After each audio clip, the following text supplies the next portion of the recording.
Jack, hi.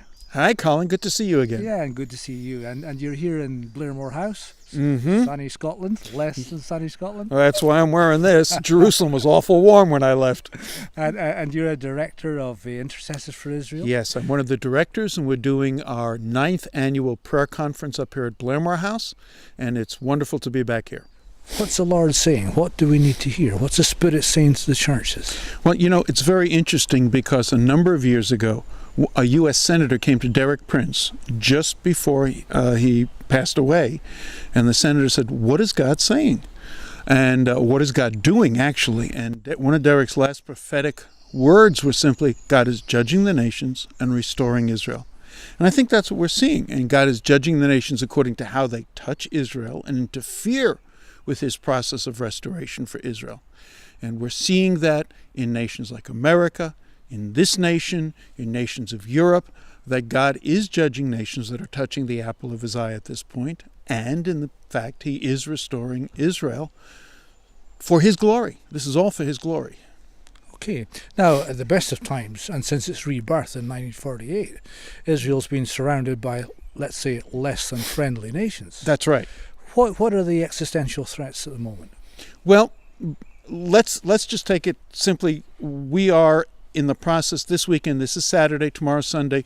The second Egyptian elections are taking place. Okay, the choice is clear between somebody who was the prime minister of the Mubarak regime or an Islamist.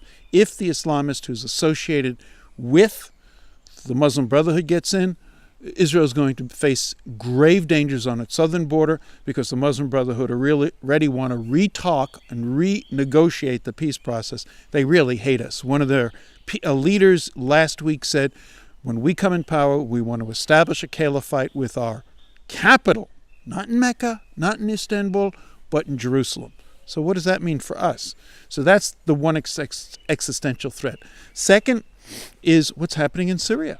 Syria is killing all of its own people. Assad is killing his own people. The world is doing nothing, basically.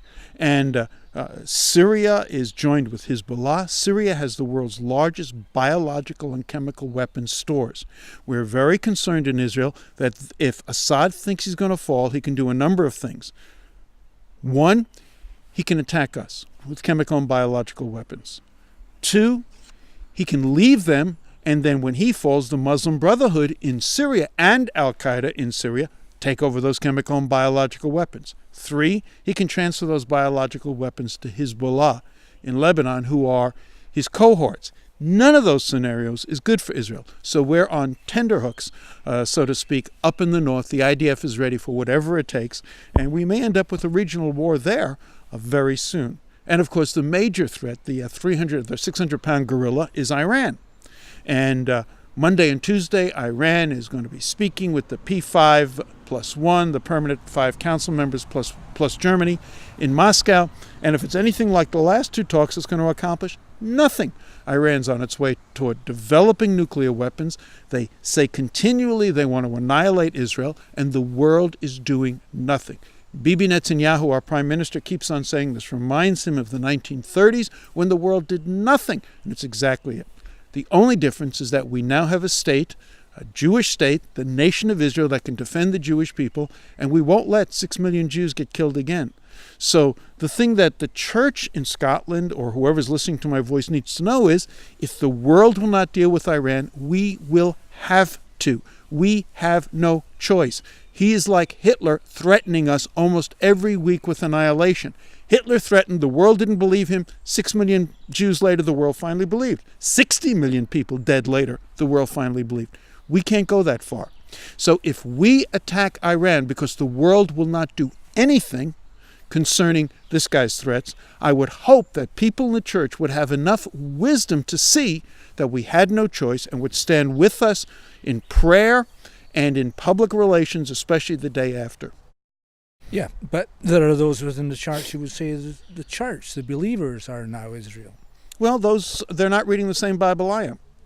Plain and simple, the word Israel is mentioned, I think, 60 times in the New Testament. Not once can it possibly apply to the church. Okay. And that's in the New Testament. If we go back to the Old Testament, obviously it can't unless you want to spiritualize the prophecies. If you spiritualize the prophecies, you're dealing with theological dyslexia. Jesus took the prophecies literally. We need to take the prophecies literally. I had rather interpret biblical prophecies the way Jesus did than the way my seminary or my pastor or my friend teach them. I mean, if Jesus doesn't know how to interpret biblical prophecy, we're all in trouble.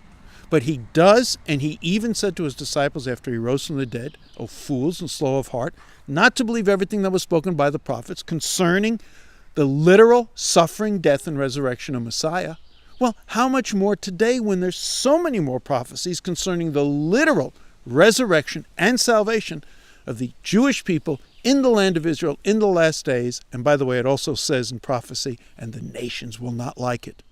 I don't expect the nations to stand with us, but for the church to not stand with us, that is something that grieves the Spirit of God. So is that the key message for today then, that we need to understand Scripture? We need to discern what's happening in our world? That's right. We need to study to show ourselves approved, workmen worthy of his hire. That's what God says in 2 Timothy, I believe it is. And we really need to understand the Bible from Genesis to Revelation. Now, by the way, let me clarify one thing, Colin. I am not saying that Christians in the church need to stand with Israel regardless of what she does. What we really need to do is stand with what God is doing in Israel for his glory. Get plugged into God's agenda. Exactly. It's God's agenda. Just like what God is doing in the church is what we need to stand for. And we know that there's many things happening in the church that's not of God, because the enemy hates the church just like he hates Israel. Let's stand with God's will as revealed in the Word for both the church and for Israel. I got a foot in both camps, so I got a lot of standing to do. Okay, and of course we read in the prophet Ezekiel, don't we, that it's for the sake of God's holy name. That's right, Ezekiel 36, I'm not doing this for your sake, O house of Israel. You be ashamed and confounded. I'm doing this for my holy name's sake. And the world will know I am the Lord when I am sanctified in you, Israel, before their eyes. So is that actually the big issue in all of this, the revealed will and purposes of God and his glory? That should be the goal of the church. To find out what that is in these days, to recognize it's connected with both the church's maturing and Israel's restoration, and to stand with that. Okay. Now, to help us, those who don't live in Israel, understand these things, interpret these things, know how to pray these things, you produce a prayer letter. We produce a Friday prayer alert. Comes out of our prayer meeting every Friday. You can pick it up on our website, www.ifi.org.il. But also, my wife and I produce a quarterly newsletter called Watchmen from Jerusalem. All of those are available. You can subscribe to those on the Intercessors for Israel website. It's the Intercessors for Israel website at ifi.org.il. Well, thanks for all of that, Jack. Now, I think we heard earlier you're due to come back next year, Lord willing? Yes, Lord willing. We're going to come back for the 10th annual prayer conference.